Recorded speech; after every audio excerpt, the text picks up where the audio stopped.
France की capital Paris के southern outskirts में रियू प्रिजन मौजूद है, जिसे देश की सबसे मॉडर्न और सिक्योर जेल माना जाता है। यहाँ देश के सबसे हाई प्रोफाइल कैदियों को रखा जाता है। चारों तरफ कंक्रीट की 17 फीट ऊंची दीवारें, कटीले तारों की मोटी फेंस और वॉच टावर्स पर 24 घंटे स्नाइपर राइफल्स लिए खड़े गार्ड्स इस जेल की सुरक्षा व्यवस्था को इतना सख्त बना देते हैं कि यहाँ परिंदा भी पर नहीं मार सकता। इस जेल की सबसे खास बात यह है कि इसके ऊपर चारों तरफ एंटी हेलीकॉप्टर नेटिंग बिछी रहती है, यानी जमीन से लेकर आसमान तक हर एक्टिविटी पर सुरक्षा की निगाह रहती है। इतनी पुख्ता व्यवस्था के चलते इस जेल से किसी कैदी का भाग पाना नामुमकिन माना जाता था। लेकिन 1 जुलाई 2018 को यहाँ कुछ ऐसा हुआ जिसकी कल्पना किसी ने सपने में भी नहीं की होगी। यहाँ फ्रांस के उस दशक के मोस्ट वांटेड क्रिमिनल और पब्लिक एनिमी नंबर 1 को रखा गया था, जो अब तक कम से कम 30 बड़ी रॉबरीज को अंजाम दे चुका था और इससे पहले 2013 में एक दूसरी हाई सिक्योरिटी जेल से फरार हो चुका था। यही वजह थी कि उसे इस इम्पॉसिबल टू ब्रेक प्रिजन में एक्स्ट्रा सिक्योरिटी के साथ बंद रखा गया था। 1 जुलाई 2018 को सुबह करीब 11 बजे उसे उसके भाई से मुलाकात कराने के लिए विजिटिंग रूम में लाया गया। उसका बड़ा भाई उसे समझा रहा था कि वो जेल में रहकर खुद को सुधारे और अब नेक रास्ते पर आ जाए। लेकिन तभी अचानक आसमान से आती तेज आवाज ने पूरे कोर्टयार्ड को हिला दिया। एक हेलीकॉप्टर जेल की सुरक्षा को भेदता हुआ कोर्टयार्ड में उतर आता है। उससे 2 नकाबपोश हाथ में AK-47 हथियार लेकर कूदते हैं और फिर एकदम फिल्मी अंदाज में दरवाजों को तोड़ते हुए कुछ ही मिनटों में उस मोस्ट वांटेड क्रिमिनल को हेलीकॉप्टर में बैठाकर आसमान में गायब हो जाते हैं। फ्रांस का सबसे खतरनाक क्रिमिनल दिन दहाड़े सबके सामने जेल से फरार हो चुका था। ये कहानी है फ्रांस के क्रिमिनल ऑफ द सेंचुरी कहे जाने वाले रेडॉइन फायद की। एक ऐसा गैंगस्टर जिसने फिल्में देखकर क्राइम सीखे और फिर बिल्कुल फिल्मी अंदाज में उसने दुनिया की सबसे अजीब जेल ब्रेक की घटना को एक नहीं 2 बार अंजाम दिया। Redouane Faïd's spectacular prison break last July made headlines across the world. Faïd was serving a 25-year sentence for masterminding a failed robbery. Now, thousands of police officers are continuing a manhunt for the convict who dramatically escaped from a French prison. रेडॉइन Faez का जन्म 10 मई 1972 को France के curl में हुआ। उसके पिता देराज जी एक chemical factory में काम करते थे। रेडॉइन फायद अपने पेरेंट्स की 9वीं संतान था। उसके पिता अल्जीरिया से इमिग्रेंट के तौर पर फ्रांस आए थे। अल्जीरिया पहले एक फ्रेंच कॉलोनी हुआ करता था और जब अल्जीरिया में फ्रांस से आजादी को लेकर जंग छिड़ी थी तो रेडॉइन फायद के फादर देराज जी ने वॉलंटरी अल्जीरिया की तरफ से फ्रेंच अल्जीरियन वॉर में लड़ाई लड़ी थी। क्रेल नाम के जिस एरिया में रेडॉइन फायद का परिवार रहता था वो उस दौर में फ्रांस के उन इलाकों में गिना जाता था जहां अनएम्प्लॉयमेंट, पॉवर्टी और क्राइम की जड़ें गहराई तक फैली हुई थी। बचपन से ही रेडॉइन फायद ने मोहल्ले के बड़े लड़कों को छोटी मोटी चोरी करते, कारें चुराते और पुलिस को चकमा देते देखा। इसका असर उसकी सोच पर भी पड़ा और उसने छोटी सी उम्र में ही चोरियां करना शुरू कर दिया। वो कभी मॉल से खिलौने या कॉमिक्स चुराता तो कभी दुकानों से कैंडी चुरा लेता था। रेडॉइन फायद के फादर देराज जी उसूलों पर चलने वाले आदमी थे, इसलिए जब उन्हें अपने बेटे रेडॉइन फायद की चोरी की आदत के बारे में पता चला तो उन्होंने उसे सुधारने के लिए बेल्ट से बुरी तरह पीटा। लेकिन माँ का प्यार सिद्धांतों के आगे ढाल बनकर खड़ा हो गया। रेडॉइन फायद की माँ ने उससे वादा करवाया कि वो फिर कभी चोरी नहीं करेगा। लेकिन रेडॉइन फायद का मन तो जैसे चोरी में ही रम चुका था, जिसके लिए वो हर पिटाई झेलने को तैयार था। 11 साल की उम्र तक आते आते उसने अपने पड़ोस के 3 और बच्चों के साथ मिलकर एक कॉस्मोपॉलिटन गैंग बना लिया। अब वो दोस्तों के साथ मिलकर थोड़ी और बड़ी चोरियां करने लगा। वो सुपरमार्केट्स और अपार्टमेंट से टीवी, स्टेरियोज और अन्य इलेक्ट्रॉनिक आइटम्स चुराने लगा और ड्रग्स की डीलिंग भी करने लगा। उसे गुड लुकिंग दिखना काफी पसंद था, इसलिए वो इन अपराधों से मिले पैसों से अपने पसंदीदा ब्रांडेड कपड़े खरीद कर पहनता। रेडॉइन फायद को क्राइम की दुनिया काफी फैसिनेटिंग लगती थी, जिसमें उसे हर पल में एक अलग ही तरह का थ्रिल फील होता था। रेडॉइन का ख्वाब फ्रांस का सबसे नामचीन क्रिमिनल बनने का था। वो बहुत ज्यादा फेमस और रिच बनना चाहता था और इसके लिए वो कुछ भी करने को तैयार था। इसके अलावा इस दौरान उसके पिता अल्जीरिया में वापस शिफ्ट हो गए थे और उसकी माँ की डेथ हो गई थी, इसलिए उसे अब कोई रोकने टोकने वाला नहीं था। यही वजह थी कि वो अपने क्राइम को ऊंचाई देना चाहता था। छोटे मोटे अपराधों से उसको किक नहीं मिल रही थी, इसलिए वो जल्द ही बड़े अपराधों की दुनिया में कदम रखने के लिए क्रेल के एक जाने माने चोर और एक ताकतवर gang leader gene cloud Bessel के अंडर काम करने लगा। 1991 में जब वो 18 साल का था, उसने हथियारों के दम पर एक डिपार्टमेंटल स्टोर को लूटने की कोशिश की, लेकिन इस दौरान वो पहली बार पुलिस के हत्थे चढ़ गया। पर चूंकि उस समय उसकी उम्र कम थी और उसका कोई भी बड़ा क्रिमिनल रिकॉर्ड नहीं था, इसलिए पुलिस ने उसको वार्निंग देकर छोड़ दिया। लेकिन पुलिस को कहाँ पता था कि जिसे वो नादान समझकर माफ कर रहे हैं, वही आदमी आगे चलकर उनके लिए देश की सबसे बड़ी मुसीबत बन जाएगा। पुलिस से छूटने के बाद रेडॉन फैग ने अपनी खामियों पर काम किया। उसके क्राइम की सबसे बड़ी इंस्पिरेशन फ्रेंच क्राइम थ्रिलर और अमेरिकन गैंगस्टर मूवीज थी। वो बचपन से ही सिनेमा का दीवाना था। स्कारफेस, द गॉडफादर, कैसीनो और हीट जैसी फिल्में उसने अनगिनत बार देखी। इन फिल्मों ने जैसे उसकी सोच पर कब्जा कर लिया था।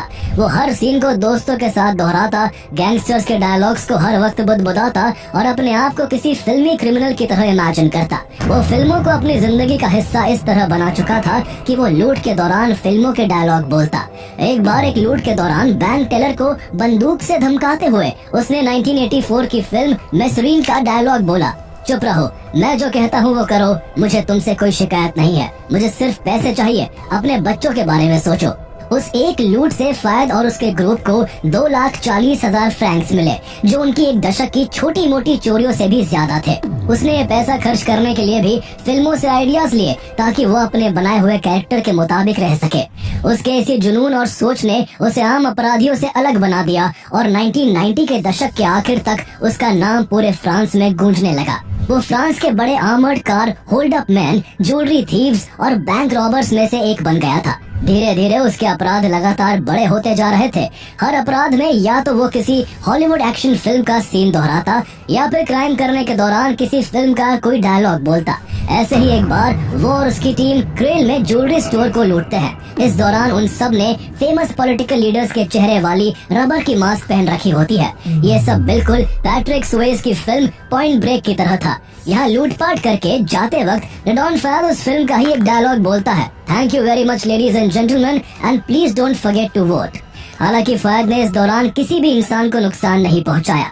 वो रॉबरी करते समय अक्सर नॉन वायलेंट तरीके ही अपनाता था। फैग चोरी करने को एक आर्ट मानता था और उसे लगता था कि खून खराबा उसकी कला को बर्बाद कर देगा। वो हर डकैती से पहले पूरा नक्शा बनाता, पुलिस की रिस्पॉन्स एंटिसिपेट करता और भागने के रास्तों की योजना तैयार रखता। वो अपनी गैंग का लीडर था और उसे उसकी गैंग वाले डॉक या फिर ब्रेन कहते थे। रेडॉन हर वारदात से पहले अपनी गैंग को ऐसे समझाता जैसे कोई क्लास ले रहा हो। इस दौरान 1995 में ही माइकल मैन की फिल्म हीट रिलीज होती है। ये फिल्म भी गैंगस्टर्स के बारे में थी और ये फिल्म रेडॉन फैग को इतनी ज्यादा पसंद आई कि उसने इसे 100 से भी ज्यादा बार देखा। उसने फिल्म के एक एक सीन, एक एक डायलॉग को अपने अंदर बसा लिया। फिल्म रिलीज होने के 2 साल बाद 1997 में फैद और उसके साथी एक आर्मर्ड ट्रक को लूटने के लिए उस पर हॉकी मास्क पहनकर हमला कर देते हैं। ये बिल्कुल वैसा ही था जैसे हीट फिल्म में रॉबर्ट डिनीरो की गैंग ने किया था। उस ट्रक को अपने कब्जे में लेने के बाद वो और उसके साथी उसमें से कैश और गोल्ड निकालकर अपनी गाड़ी में भरने लगते हैं। लेकिन कैश इतना ज्यादा था कि वो जब तक उसे पूरा कलेक्ट कर पाते तब तक वहाँ पुलिस आ गई। दोनों तरफ से फायरिंग होने लगी, लेकिन फैद और उसके गैंग के लोग किसी तरह बच निकले। घटना को अंजाम देने के बाद पुलिस उसके हाथ धोकर पीछे पड़ गई। उसे लगा कि फ्रांस में रहना अब सेफ नहीं है, इसलिए वो पहले स्विट्जरलैंड और फिर इजराइल चला गया। इसी तरह वो लगभग 2 साल तक पुलिस को चकमा देता रहा, लेकिन साल 1998 में आखिरकार फ्रेंच पुलिस ने उसे ढूंढ निकाला और कोर्ट के आगे हाजिर कर दिया। कोर्ट उसको 30 साल की सजा सुनाती है और उसे मोलिन्ज़ियोर जेल में डाल दिया जाता है। लेकिन जेल में भी वो इतने बिंदास तरीके से रहता जैसे वो अपने घर में हो। साथ ही वो शब्दों का जादूगर था। वो अपनी बड़ी बड़ी बातों से किसी को भी इन्फ्लुएंस कर लेता था। उसका करिश्मा ऐसा था कि जेल के अंदर बाकी प्रिजनर्स के साथ साथ जेल के गार्ड्स भी उसकी बातों के कायल थे। उसके ऐसी अच्छे बर्ताव की वजह से उसने जेल में सिर्फ 10 साल की सजा काटी और वो साल 2009 में पैरोल पर जेल से बाहर आ गया। जेल से बाहर आने के बाद उसके मन में एक बात बार बार आ रही थी कि वो जितना फेमस होना चाहता था उतना हुआ नहीं है। इसलिए उसने अपनी क्राइम भरी जिंदगी के ऊपर एक किताब लिखने का फैसला किया। वो पत्रकार जेरोम पेराट के साथ मिलकर आउटलॉ नाम से एक किताब लिखने लगा। इसके अलावा वो मीडिया के सामने आकर भी अपने अपराधों को एकदम हीरोइक टच के साथ बताने लगा। एक के बाद एक उसने कई टीवी इंटरव्यू दिए जहां वो बार बार जोर देकर कहता कि जेल ने उसे सुधार दिया है। एक इंटरव्यू में उसने कहा, my demons aren't asleep, they are dead. फायद ने फिल्मों से अपराध करने के तरीके सीखे थे, लेकिन अब वो चाहता था कि फिल्म मेकर्स उससे सीखे कि गैंगस्टर फिल्में कैसे लिखी और बनाई जानी चाहिए। वो कहता, मेरा तजुर्बा बहुत जरूरी है। अगर स्क्रिप्ट राइटर असलीपन चाहते हैं तो उन्हें मेरे जैसे एक्सपीरियंस की बहुत जरूरत है। जहाँ वो इस सब बातें और इंटरव्यूज करके अपनी फैन फॉलोइंग तैयार कर रहा था, तो वही कुछ टाइम बाद 2009 में उसकी बुक आउटलॉ फ्रेंच लैंग्वेज में पब्लिश हो जाती है। इसमें उसने अपने चोरी और लूटपाट के किस्सों को किसी फिल्मी अंदाज में बयां किया था। देखते ही देखते ये बुक लोगों के बीच इतनी पॉपुलर हो गई कि ये एक बेस्ट सेलर बुक बन गई और रेनॉन फायद एक सेलिब्रिटी की जिंदगी जीने लगा। लोग उसके साथ फोटो खिंचाने और उसका ऑटोग्राफ पाने के लिए पागल होने लगे। रेनॉन फायद को अब वो सब कुछ हासिल हो रहा था जो वो चाहता था, लेकिन इसके बाद भी उसके मन में लूटपाट, धोखाधड़ी की कहानियां घूमती रहती थी। उससे शांति से एक जगह बैठा नहीं जाता था। क्राइम की ओर वो चुंबक की तरह खींचता चला जाता था। ऐसे में जब वो टीवी पर अपने आप को सुधरा हुआ बताकर अपनी किताब का प्रचार कर रहा था, उसी दौरान उसकी गाइडेंस पर उसकी गैंग एक बड़ी चोरी की प्लानिंग कर रही थी। प्लानिंग होने के बाद 20 मई 2010 की सुबह उसकी गैंग 16 मिलियन कैश ले जा रहे एक आर्मर्ड ट्रक को लूटने के लिए निकलती है, लेकिन उनकी ये रॉबरी नाकाम हो जाती है और पुलिस उनके पीछे लग जाती है। थोड़ी देर बाद दोनों तरफ से लगातार फायरिंग होने लगती है। इस दौरान पुलिस की टीम में 26 साल की महिला अफसर ऑरेली फुकेट भी थी। फायरिंग के दौरान उन्हें भी गोलियां लग गई और उनकी मौत हो गई। ये पहली बार था जब फ्रांस में किसी म्युनिसिपल पुलिस वुमन की ड्यूटी के दौरान मौत हुई थी। इस घटना के बाद पूरे देश में हड़कंप मच गया। लोगों की सिंपैथी ऑरेली फुकेट के लिए इसलिए भी ज्यादा थी क्योंकि वो कुछ महीने पहले ही मां बनी थी। इसलिए मुजरिमों को पकड़ने के लिए पब्लिक की तरफ से पुलिस और सरकार के ऊपर भारी दबाव बनने लगा। इसके बाद ऑरेली फुकेट के अंतिम संस्कार में फ्रांस के तत्कालीन राष्ट्रपति निकोलस सार्कोजी ने गुस्से में कहा, ऑरेली फुकेट के ताबूत के सामने मैं ये कहता हूँ, हथियारों को उनके अपराध के लिए पूरी सख्ती से सजा दी जाएगी। रेनॉन फायद इतना शातिर था कि इस दौरान भी वो टीवी शोज में एक एक्सपर्ट की तरह पुलिस ऑफिसर की डेथ की घटना पर अपनी राय दे रहा था। वो ऐसे बिहेव कर रहा था जैसे उसका इस घटना से कोई लेना देना नहीं है, लेकिन पुलिस की जांच में उसका नाम सबसे ऊपर आ रहा था। इसके बाद जब पुलिस फायद को ढूंढने में लगी हुई थी, तब भी वो एक नई चोरी को अंजाम दे रहा था। वो फ्रांस के उत्तरी शहर अरास के पास एक आर्मर्ड व्हीकल को लूट रहा था। उसे पकड़ने के लिए पुलिस की तादाद बढ़ा दी गई और पुलिस ने दिन रात एक करके फायद को एक स्टिंग ऑपरेशन में उसके कई साथियों के साथ धर दबोचा। उसकी जेब से पुलिस को 2000 यूरो मिले, जिनके सीरियल नंबर अरास में लूटे गए पैसों से मेल खाते थे। इसके बाद उस पर डकैती और ऑरेली फुकेट की हत्या का आरोप लगा। हालांकि उसने फुकेट पर गोली नहीं चलाई थी और न ही उसे घटना स्थल पर होने का आरोपी ठहराया गया था, लेकिन सरकारी वकीलों ने उसे ही उस क्राइम का ऑर्गेनाइजर और इंस्टिगेटर बताया। दोनों मामलों में कोर्ट ने उसे दोषी ठहराते हुए 2012 में 53 साल की सजा सुना दी। तब उसकी 40 साल की उम्र थी और ऐसे में ये सजा उसके लिए एक तरह की उम्र कैद की सजा थी। उसे फ्रांस की सेक्वेडिन जेल में रखा गया, जहां वो ऐसे रहता था जैसे वो कोई हीरो हो। लोग उसके कारनामे सुनकर हैरान रह जाते और वो भी किसी फिल्मी कहानी की तरह उन्हें अपने किस्से सुनाता। लेकिन इसके साथ ही वो काफी शांत भी रहता था ताकि किसी को उसके इरादों पर शक न हो। वो मन ही मन में जेल से बाहर निकलने की प्लानिंग कर रहा था। कई दिनों तक वो इसके लिए खुद को तैयार करता रहा। फिर 13 अप्रैल 2013 की वो सुबह आई जब गार्ड फायद को उसके भाई से मिलवाने ले जा रहे थे। उस समय उसके हाथ में एक बैग था। गार्ड्स को लग रहा था कि उसमें गंदे कपड़े हैं, लेकिन वो कहाँ जानते थे कि उस बैग में कपड़े नहीं बल्कि एक भरी हुई बंदूक, लाइटर और पेंटेरिथ्रिटोल टेट्रानाइट्रेट नाम का विस्फोटक पदार्थ था, जो उस तक उसकी वाइफ ने टिश्यू पेपर में छिपाकर किसी तरह सुरक्षा कर्मियों से छिपाते हुए भिजवाए थे।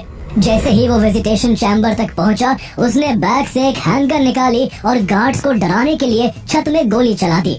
इसके बाद उसने 4 गार्ड्स को बंधक बना लिया। वो इतना शातिर था कि उसने उनको फुसलाने के लिए उनसे कहा, 1300 या 1400 यूरो के लिए हीरो बनने की जरूरत नहीं है। जो काम तुम कर रहे हो वो तुम्हारे लायक नहीं है। अपने परिवार के बारे में सोचो, अपने बच्चों के बारे में सोचो। इसके बाद उसने अपने कपड़ों के बैग से एक्सप्लोजिव्स का एक बंडल निकाला और एक आर्मर्ड डोर को उड़ा दिया। लेकिन इस जेल की सुरक्षा इतनी कड़ी थी कि उसे ऐसे 5 दरवाजों को उड़ाना था। किसी तरह उसने 4 और दरवाजों को ब्लास्ट कर उड़ा दिया। उसकी गोलीबारी और एक्सप्लोजन से अब तक आखिरी गेट के पास काफी सिक्योरिटी इकट्ठा हो गई थी। इसलिए फैद ने अपने गन पॉइंट पर लिए गार्डों को अपने चारों तरफ ह्यूमन शील्ड्स के तौर पर खड़ा कर दिया, ताकि बाकी गार्ड्स और वॉच टावर्स में बैठे स्नाइपर्स उस पर निशाना ना लगा सके। गार्ड्स को आगे देखकर स्नाइपर्स बेबस होकर बस देखते रह गए और वो जेल से भाग निकला। इसके बाद फैद उन गार्ड्स को हाईवे की तरफ ले गया, जहां एक गाड़ी उनका इंतजार कर रही थी।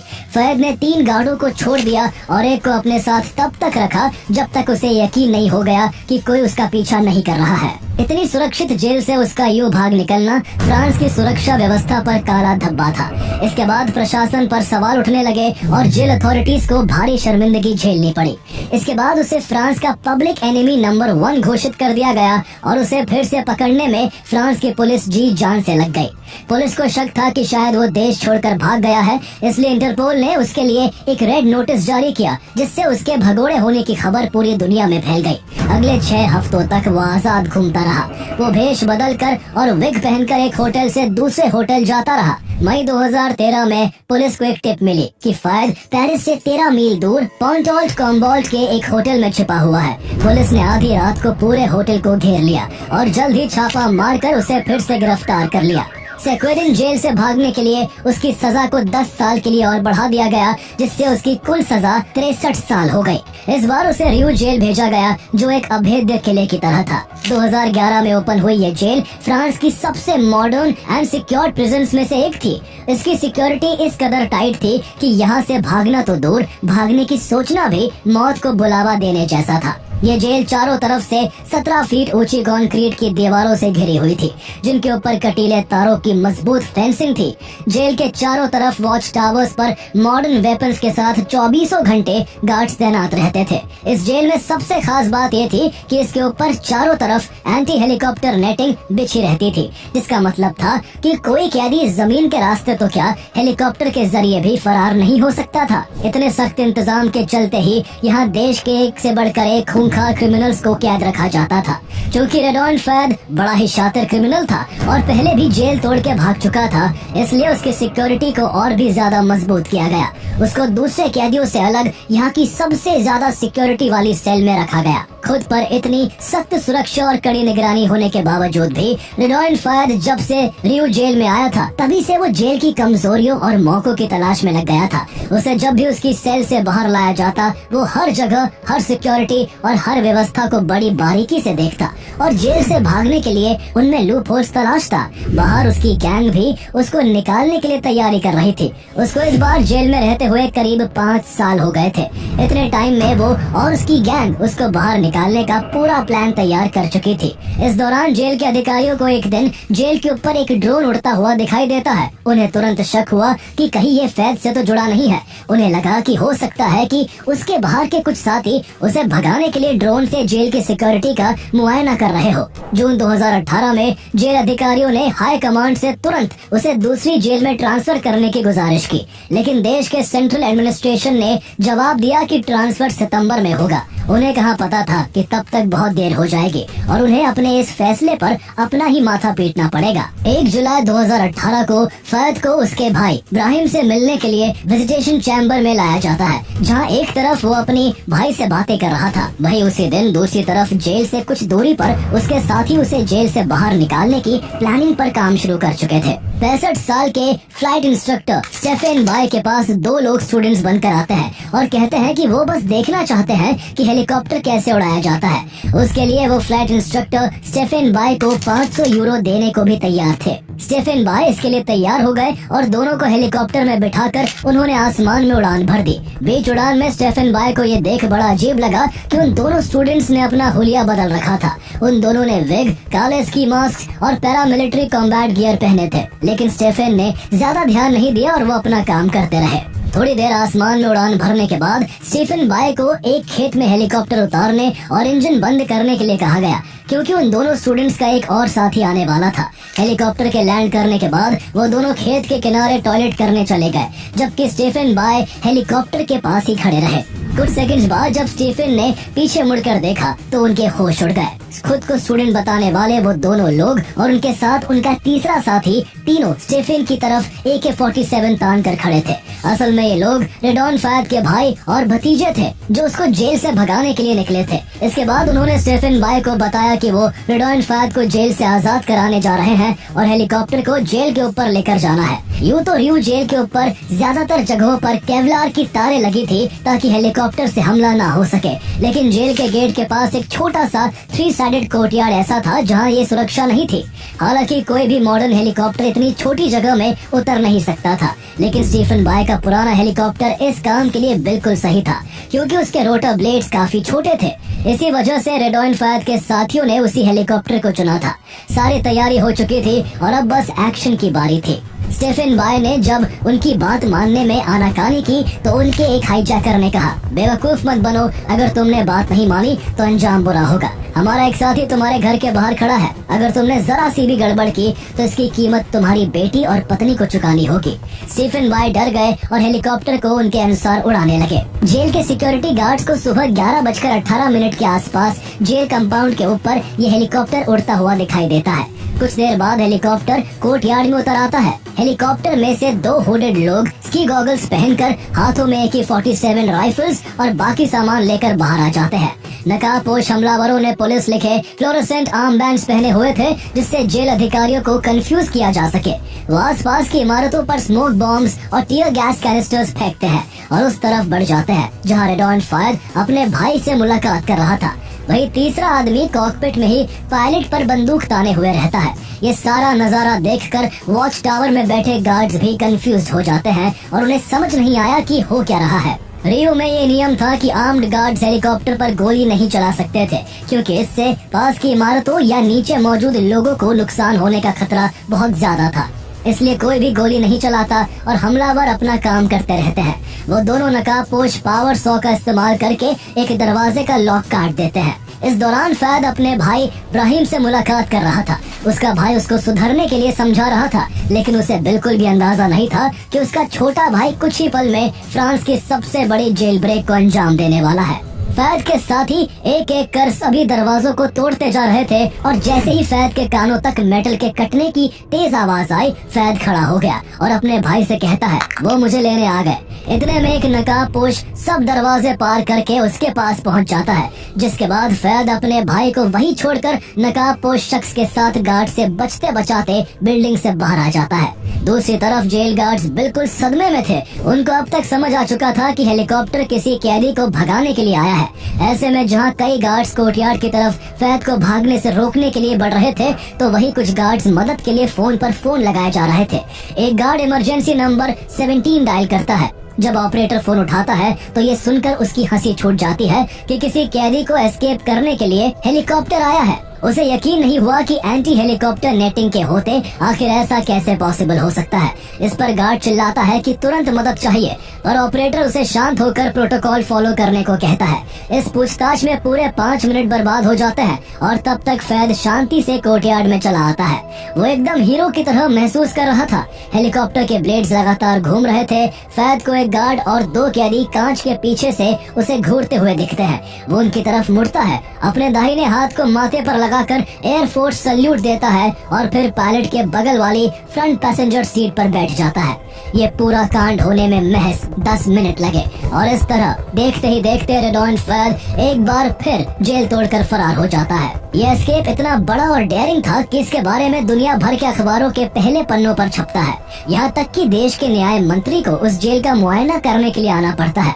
रेडॉन फैद का बार बार जेल से भागना फ्रांस की सुरक्षा व्यवस्था की साख पर गहरा दाग था।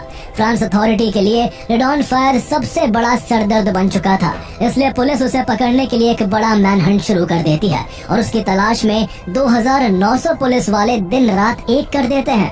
रेडॉन फैद को चैलेंजेस में कितना मजा आता था, इसका अंदाजा इसी बात से लगाया जा सकता है कि वो फ्रांस की सबसे बड़ी जेल ब्रेक को अंजाम देने के बाद भागकर अपने होम टाउन क्रेल में आ गया था। वो यहाँ रूप बदल बदल कर रहता था। वो इस तरह 3 महीने तक पुलिस से बचता रहा, लेकिन आखिरकार पुलिस ने उसका पता लगा लिया। एक फुटेज में पुलिस ने एक लंबा शख्स देखा जिसने बुर्का पहन रखा था। पुलिस को शक हुआ कि ये कोई औरत नहीं आदमी है, क्योंकि उसको बुर्के में चलने में दिक्कत हो रही थी। ये कोई और नहीं बल्कि फ्रांस का मोस्ट वांटेड क्रिमिनल फैद था, जो औरत के भेष में बुर्का पहनकर घूमता था। 3 अक्टूबर 2018 को पुलिस ने फैद को उस अपार्टमेंट में पकड़ा जहां वो अपने भाई राशिद और भतीजे आइसेक के साथ छिपा हुआ था। इन तीनों लोगों को गिरफ्तार कर लिया गया। इस बार गिरफ्तारी के बाद कोर्ट ने उसे 14 साल की सजा और सुनाई।